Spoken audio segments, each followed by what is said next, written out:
Hallelujah. प्रभु यीशु मसीह के नाम में आप सभी को जय मसीह की।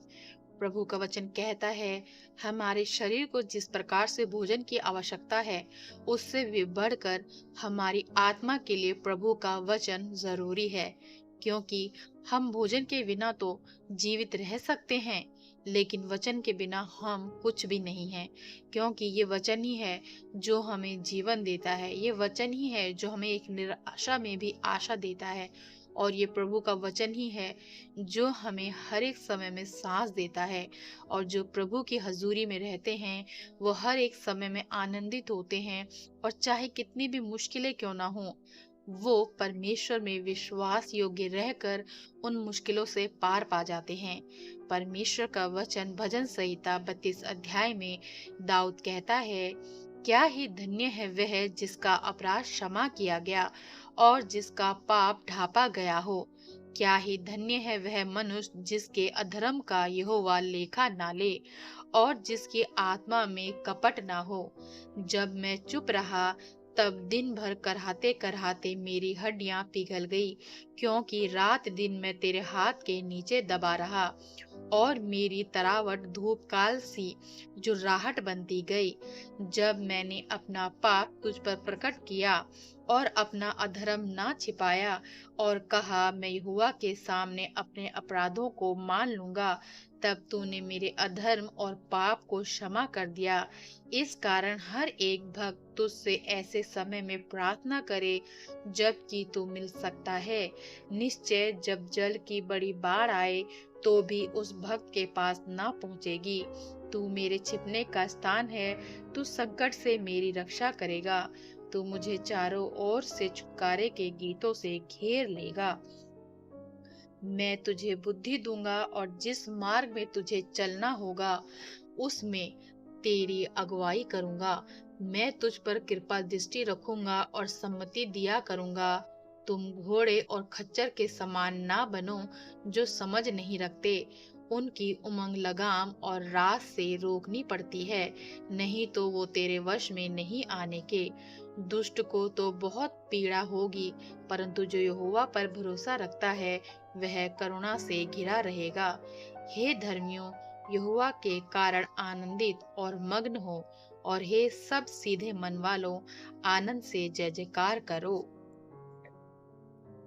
हे धर्मियों, यहोवा के कारण जय जयकार करो, क्योंकि धर्मी लोगों को स्तुति करना शोभा देता है। वीणा बजा बजा कर यहोवा का धन्यवाद करो। 10 तार वाली सारंगी बजा बजा कर उसका भजन गाओ।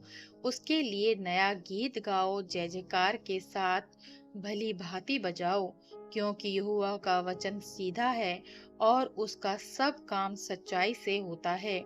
वह धर्म और न्याय से प्रीति रखता है।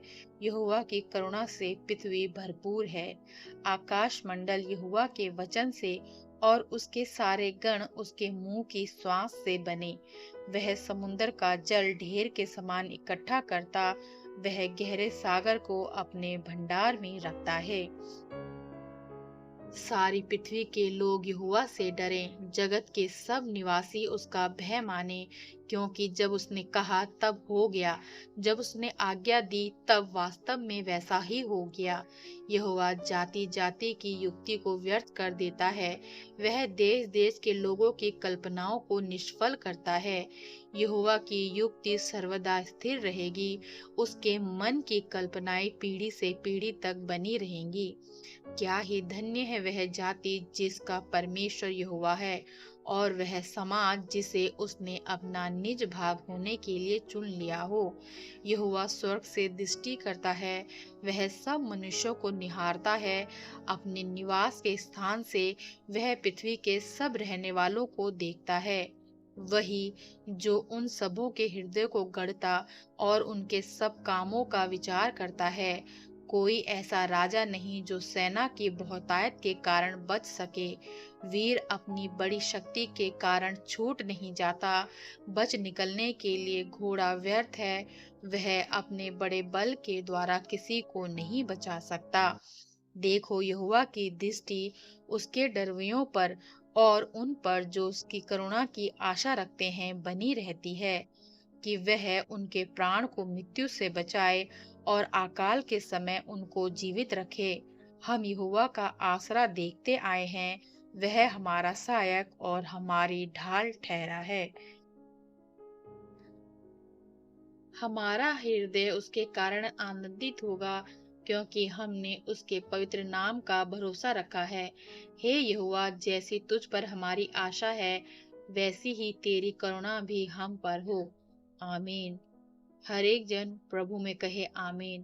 प्रभु वचन पढ़े जाने पे हर एक को आशीष करे और अनुग्रह करे, क्योंकि प्रभु का वचन कहता है जो कोई प्रभु पर विश्वास करता है वो कभी लज्जित न होगा। प्रभु यीशु मसीह के नाम में आप सभी को जय मसीह की।